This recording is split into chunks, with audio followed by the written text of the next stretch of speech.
Good day, everyone. Welcome to today's session. Our talking point is about the Havighurst developmental theory, and after this lesson, you will be able to identify the different stages in Havighurst theory.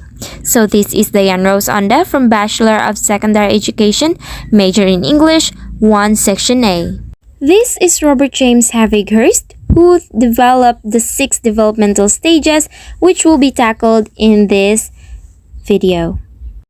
Now, the question is, what is the Havighurst developmental theory? Although many theorists are responsible for contributing for the developmental task theory, it was Robert Havighurst who elaborated in this developmental theory in the most systematic and extensive manner. The main assertion of Havighurst is that development is continuous throughout a person's entire lifespan, occurring in stages. A person moves from one stage to the next by means of successful resolution of problems or performance in certain developmental tasks. These tasks are typically encountered by most people in the culture where that person belongs. According to Havighurst developmental theory, when people successfully accomplish a developmental task at a stage, they feel pride and satisfaction. They also earn approval in their community or society. Now, let's dig into the Havighurst developmental stages. Robert Havighurst proposed a list of common critical developmental tasks, categorized into 6 stages of development. These are infancy and early childhood, 5 years old, 0 to 5 years old, middle childhood, 6 to 12, adolescence, 13 to 18, early childhood, 19 to 29, middle childhood, 30 to 60, and later maturity, 61 and over. Now, let's start on the first one, infancy and early childhood, ages 0 to 5. During this initial developmental stage by Havighurst, humans learn the basics of what it takes to survive in this world. People learn to walk, talk, and gain control over their body. Infancy and early childhood is also the time when initial language concepts are discovered. Children at this stage begin to realize their physical reality and can describe basic social concepts such as friendships. So the outstanding trait or behavior of each stage is when a child is already acquiring concepts or language to describe social and physical reality, he or she is also preparing itself on readiness for reading. Now, let's jump to the second stage, middle childhood, 6 to 12 years old.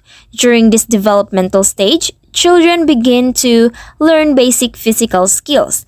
There are a growing awareness of the self and a wholesome attitude toward what is seen in the reflection. They learn gender-based roles, friendship, and refined skills needed for reading, writing, and basic mathematics.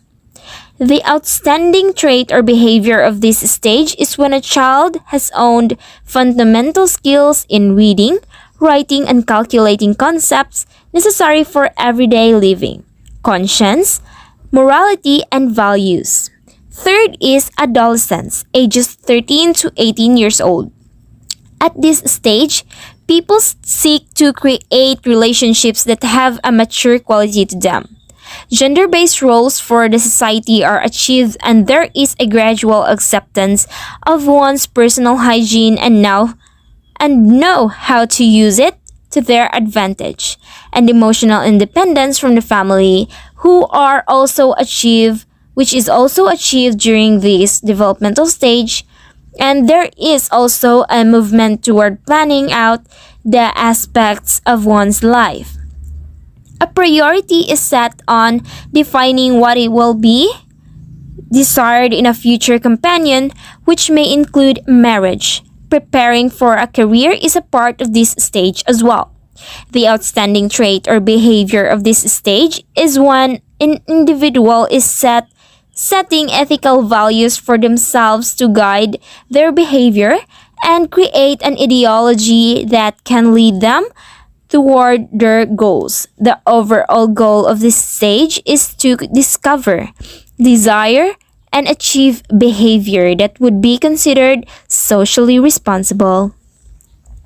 Fourth is early adulthood, which ages from 19 to 29. According to Havighurst, this is a stage of development that is commonly referred to as settling down. A mate will be selected and people learn to live with their desired partner. A family may be started and raising their children becomes a priority.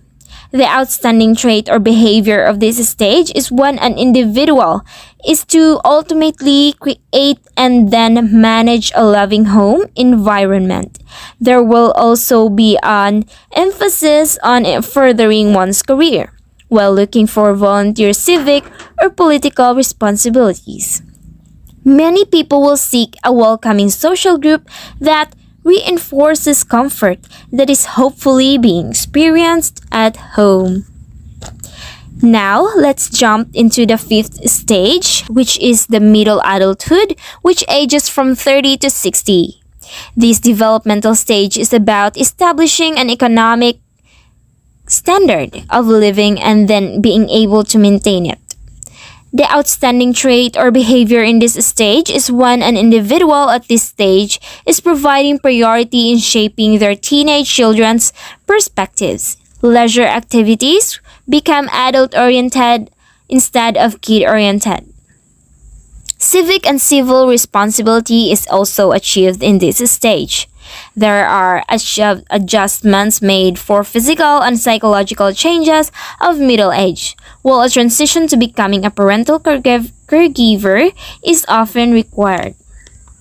The sixth stage is late maturity, which ages from 61 and over. In this level, people encounter a decreasing level of strength and personal health. Retirement activity has become a priority with many needing to adjust to a lower level of monthly income. Some may eventually need to cope with that of a partner. This sixth stage is the last stage of the Havighurst developmental theory. The outstanding trait or behavior in this stage is establishing with one's age group, satisfactorily living quarters. Now let's talk about the comparison and contrasting between Suntract and Havighurst developmental stages. There are 8 developmental stages according to Suntract's developmental stages. It is similar to Havighurst's 6 developmental stages, only that Havighurst did not include prenatal period. Havighurst combined infancy and early childhood, while Suntract mentioned them as 2 separate stages. These development stages are described in more detail. Suntract included prenatal period, in which it started from conception to birth. According to him, infancy stage starts from birth to 18 to 24 months. Early childhood starts from 5 to 6 years, while middle and late childhood 6 to 11 years old. Adolescence ages from 10 to 12 and 18 to 22. Early adulthood or the late teens, which ages from 30s, middle adulthood 40 to 60 years of age, and late adulthood 60 and above. They both differ from each other, the way they give emphasis to each developmental stages, and as I have mentioned earlier, Havighurst developed his theory in the most systematic and extensive manner. It is very easy to understand and be on track with Havighurst developmental stages compared to Suntract's.